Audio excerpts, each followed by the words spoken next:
Hello writers, and welcome back to my life. Writer Wednesday, the day where I give you my tips and advice on the art and the business of writing and tell you how I do what I do as an indie author. Today's question comes from patron Joseph Craig, and it's a follow-up on last week's video about story bibles. Joseph wanted to know how I keep my story bible actually organized and how to make it useful so that it's not just a random collection and assortment of notes. So my personal story bible is arranged into 3 major sections, each of which have many subsections. The 3 sections are characters, locations, and world building. Characters is fairly obvious. It's a huge list of character sheets for every character in all of my books. Within the master characters folder, I have subfolders for each of the book series that the characters appear in. So there's one subfolder for the Nightblade epic and all of the characters that appear there, and another subfolder for the Academy journals and all of the characters that appear there. When a character leaves one series and joins another, like Zane from the Nightblade epic, I actually physically move their character sheet into the new folder. And within the series subfolders, I might create additional subfolders for better organization. For example, in the Academy journals, I have a subfolder for the family Drayden, so that all of Eben's relatives can be seen in one easy-to-find location. And I have another subfolder there for the Academy, so that I can easily refer to the characters that Eben might,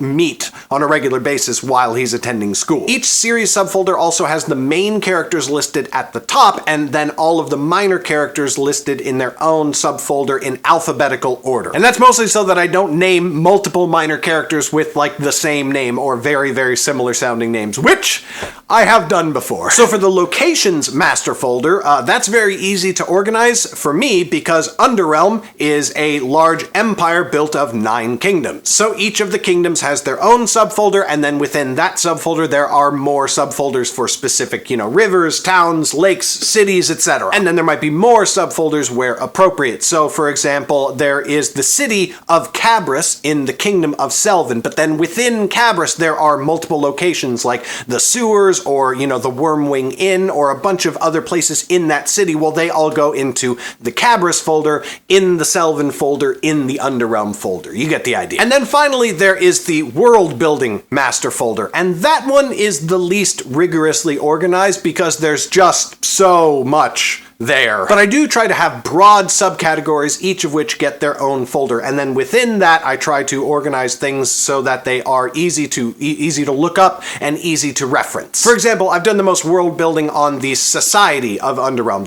the great families and merchants, nobility, and all that sort of stuff. So the society folder has a bunch of subfolders within it, and then those have multiple documents inside, etc. So the world building folder gets reorganized the most often as I continue adding to it or referring back to it or cross-referencing different things with different things so that they all make sense together and it all forms a sort of cohesive whole, and that just requires a constant rehashing of the world building folder. Now the last significant important element of my story bible isn't a folder at all, but it is one single document, and that is the master timeline of Underrealm. This is probably the most important single document in the entire story bible. It is literally a day-by-day chronology of everything that every character in every Underrealm series is doing and when they're doing it. That is obviously incredibly important to me because I need to know where characters are because of the way that the storylines intersect and interact with each other. I need to know who's doing what when and who would know about it at what time. So for example, if something major happens in one kingdom on this day,